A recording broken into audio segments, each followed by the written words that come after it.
Chair's time has expired. I recognize the gentleman from Florida, Mr. Stearns. Oh, Mr. Chairman, I wonder if I could delay my turn and just ask the opportunity to have my predecessor, Mr. Upton, who has to leave for an important meeting, if he could take his 5 minutes now. Okay, without objection. I thank my friend from Florida for being accommodating. I do have a couple questions. First of all, I want to say, based on the testimony that I heard, it sounds to me, it sounds like we might be able to see an agreement reached between the parties, and I'm very glad to hear that. And I can't resist, then, though you weren't prepared to talk about the Big Ten network as it relates to the schools. I hope that it follows that same pattern and that ultimately we'll get an agreement on the Big Ten network. But we'll save that for another hour. But in knowing that you weren't prepared to talk about that, the question that I do have, though, is primarily to Mr. O'Reilly. Mr. Mayor, welcome before the committee. I'm interested to know exactly what are the franchise fees today that you're receiving from the variety of different providers in Dearborn. I don't know what is the franchise fee. Do you know off the top what it would be for 3%? About 5%, 700,000 a year. So is it 3 plus 2 for the PEG channels? Is that how, or is it 5% of the total? You need your microphone on again. I'm sorry. It's not a separate for PEG channels, but what we had is originally a bifurcated system. When the law was passed, it was grandfathered in at 5% franchise fee. Right. And so that generates about 700,000. And that's from Comcast, is that right? Right. And is it the same figure for AT&T? We don't have that kind of agreement with AT&T, but with WOW we have.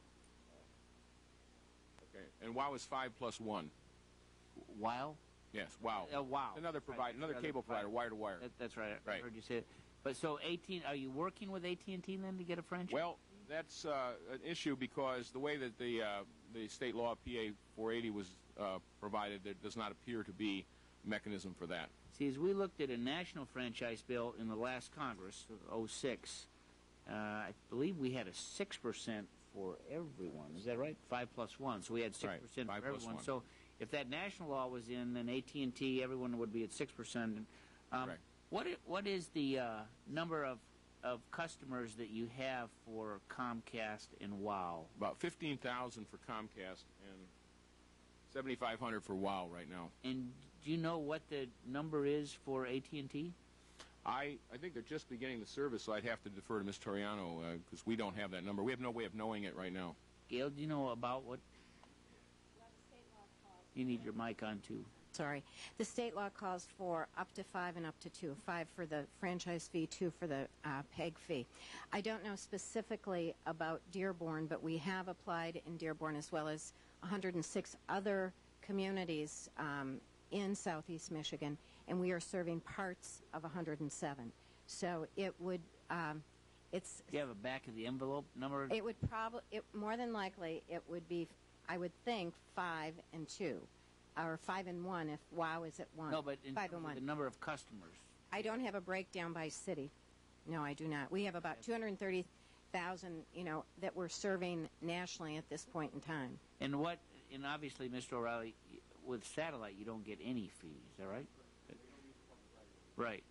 So the point that I just want to make is that all the consumers, I'm no different than anybody else. We want HD content. Once you have HD, you don't want to go back to something else.